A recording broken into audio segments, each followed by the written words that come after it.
All right, so hi everybody. I'm going to attempt to kind of do a couple problems for you guys from the Module 16 and 17.1 review.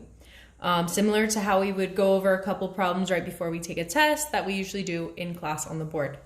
So I've picked a couple problems. If you guys printed it out, hopefully you have those, or you could have written them down on your own piece of paper.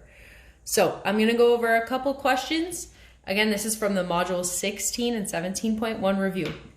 So I'm gonna start with 16.1, number 1. Both number 1 and number 2 are asking us to find the area and the circumference of these problems, but they're giving us different information. So in number 1, we're given that the radius is 25 meters. So if we're looking for the circumference, remember the equation is 2 pi r. So all you have to do is plug in that r is 25, and we're going to get 2 times pi times 25. So our circumference would be 50, 2 times 25, pi. If they ask you to leave it in terms of pi, this would be the answer that you would want the formula you would want your answer to be in. They can ask you to plug in 3.14, in which you would just write 50 times 3.14 and figure out whatever that number would be. For this review, I'm just going to leave things in terms of pi. So this would be our answer for circumference. For area, remember that your formula for area is pi r squared. In this case, our radius is 25, so we would have 25 squared. So you would take out your calculator, which I'm going to get right now. And if we do 25 squared, we get 625. So this answer would be 625 pi. We also shouldn't forget to write our unit of measurement. So this would be 625 pi, and this was in meters. So this would be meters squared because it's area. And to add to that, our circumference should have just been meters because circumference is a single unit measurement. It's not an area. Then the next problem we have, they're giving us not the radius. In this case, they're giving us that the diameter is 42. Remember that the diameter is twice of whatever the radius is. So we really only want this part right here. So that's going to be half of that, which is 21. So our radius is 21 inches. We're going to use that to plug that into our formula for circumference and for area. So again, circumference is 2 pi r. So we plug in r. So you have 2 times pi times r. So we get 42 pi. And you could have done that without all the work if you remembered that circumference is diameter and then you just put pi on the end. And that would have been acceptable also. You wouldn't have even had to show really any work for that. Then to find area, area is the one that you have to use your radius no matter what. You cannot plug in that your diameter is 42 here. That would not work. So we have pi times your radius is 21. So we have 21 squared. Yes, I understand that you would need a calculator for that. So I'm going to do that off the screen. 21 squared is 441. So we have 441 pi inches squared.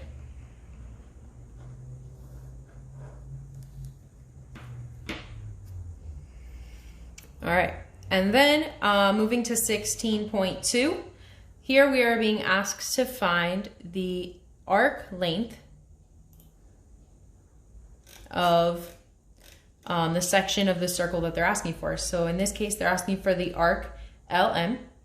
The equation for arc length is represented with the letter S, and it's m over 360 times 2 pi r.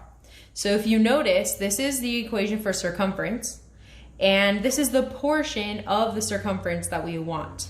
So again, we're going to leave these in terms of pi. I always like to write out the things that you have on the side. So in this case, we have that r is 3 feet, and the measure of the angle or the arc that we are using is 60 degrees. So we're going to plug those two things into this equation. So we have 60 over 360 times 2 times pi times r, which is 3. All of these things are being multiplied, so it doesn't matter which order you multiply them in. If you do 2 times 3 or 3 times 2, it's not going to change the answer. So here, you also want to try to simplify anything that's possible. We do not want to write this as a decimal. We want to write this as a simplified fraction. You could simplify these each by a factor of 10, which is kind of the same thing as just crossing out those zeros. So then we have 6 times 2 times 3. 2 times 3 is 6 also, over 36. When you multiply these, we're actually going to get 36 pi over 36, which means that my answer here is just pi on its own. So the arc length of LM is just pi, or pi feet, or 1 pi feet. That sounds a little bit odd, but that is a unit of measurement, and that would be fine. At this point, if they asked you to round to the nearest tenths or hundredths place, you could just plug in 3.14, and that would actually be your answer, 3.14 feet. And that would be fine to leave it like that. Yeah. And then the next type of question, numbers 3 through 4 in 16.2 are asking for you to change from degrees to radians. We did that a lot in class, and it's a pretty simple problem. You'll be using this equation either way. It is radians is equal to the measure of the angle in degrees times pi over 180. So we're using that same formula for this problem, but we're going to be converting from radians to degrees. So you still can use that, but this is already in radians. So you have to make sure that you plug it into the part in the formula that says radians. So we're going to have pi over 2 equals m times pi over 180. And the biggest thing to keep in mind here is that this is your variable. This is what we're solving for. We want my answer to say m equals something. So the best way to solve these is to just cross multiply. So we're going to cross multiply. We end up with 2 times pi times m on the left side, 2m pi. And then we have 180 pi on this side. Remember that we're solving for m, so that means that we need to divide by all the stuff that it's being multiplied by. So divide by this coefficient. Here, we're going to have pi over pi. They cancel each other out. And m is equal to 180 divided by 2, which is going to be 90 degrees. And that's your answer. If you were doing numbers 3 and 4, which they give you m in this case, you're just plugging in that number to this, and you're solving for radians. So you would just plug that in and simplify whatever this fraction is. Your answer should have pi in it if you are solving for the radians. Very important. Okay, you leave that there for a second if you need to copy any of that.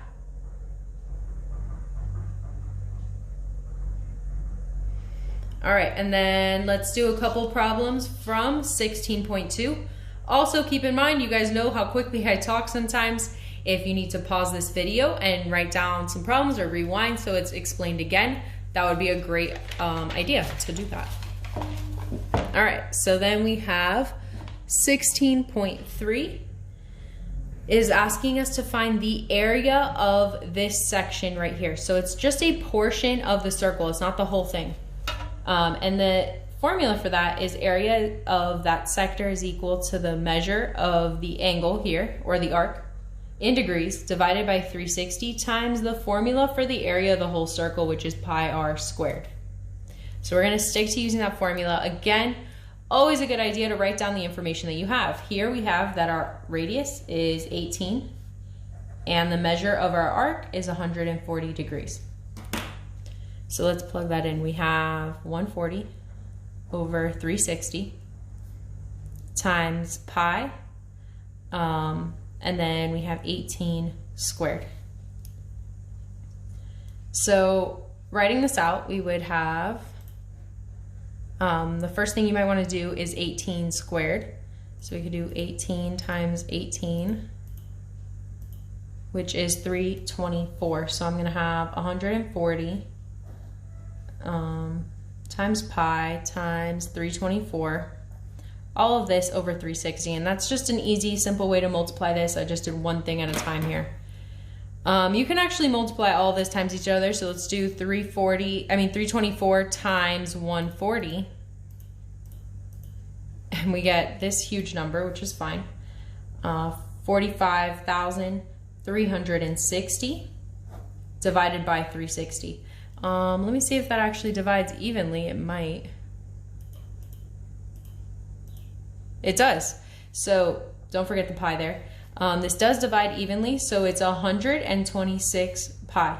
If it did not divide evenly, you need to make sure that you come up with a common factor, greatest common factor between these two, and simplify the fraction. If you have this symbol pi in your answer, you should not have a decimal. It should be written as a fraction. Now, once you get to this point, and I highly recommend always trying to go this far into the equation with still having terms of pi. If they ask you to write round to the nearest hundredths place, now you could plug in that pi is 3.14. So I'm going to write both of the acceptable answers here. And if you plugged in times 3.14, you would get 395.64. So the area of the sector area is equal to either 126 pi. This is area again, so it has to be your unit of measurement squared. Or in this case, we could have 395.64 millimeters squared.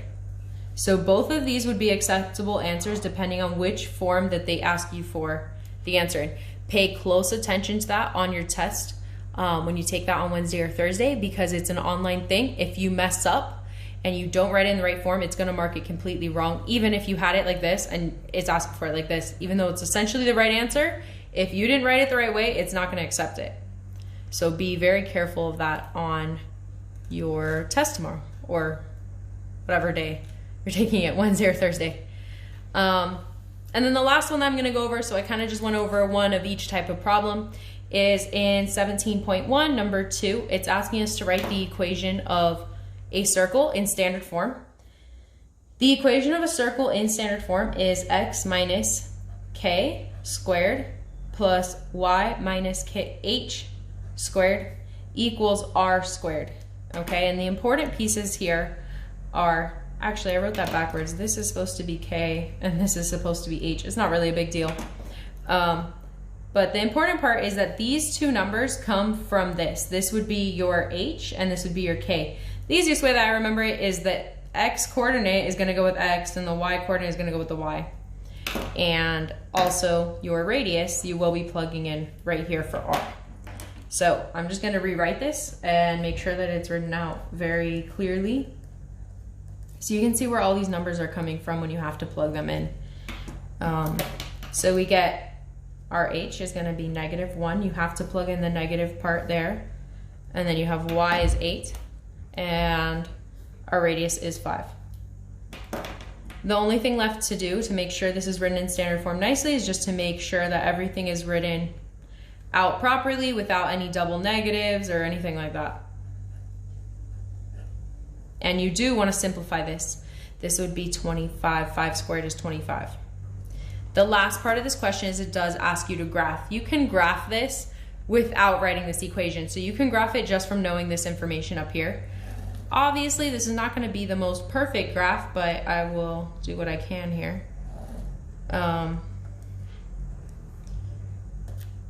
Yeah, I probably already messed that up, but that's all right. 1, 2, 3, 4, 5. Yeah, I should have made this a little bit bigger, but that's all right. So the biggest thing here is that you want to first graph this center. This is the center of your circle. So if you're graphing this at -1, 8, that would be right here. And then you need to figure out how big your circle is, and you're going to do that using your radius. So you're going to count 5 units from here in each direction. So this would be like 1, 2, 3, 4, 5. 1, 2, 3, 4, 5. And then I'm just estimating here, but it would be something like that. And then you would use those points to kind of connect them and try to draw a circle to the best of your ability. Not a perfect graph, but I did. Well, yours would go off the graph too on your paper because the graph is not big enough if you printed the worksheet, the file that I put on my website. But that's fine. So hopefully this helps, and hopefully you guys do well on your test tomorrow. I will be putting in those grades for the 4th 9 weeks. Keep that in mind. Not that that's an excuse not to do it. You should definitely get it done either way. So hopefully we are going to be able to keep doing things like this. If we have extended time off for following spring break, this is how I will plan to do your Module 18 and Module 19 notes and further things. So hopefully that will all work out, and hopefully you guys are all safe and healthy, and I'll see you guys soon. Bye.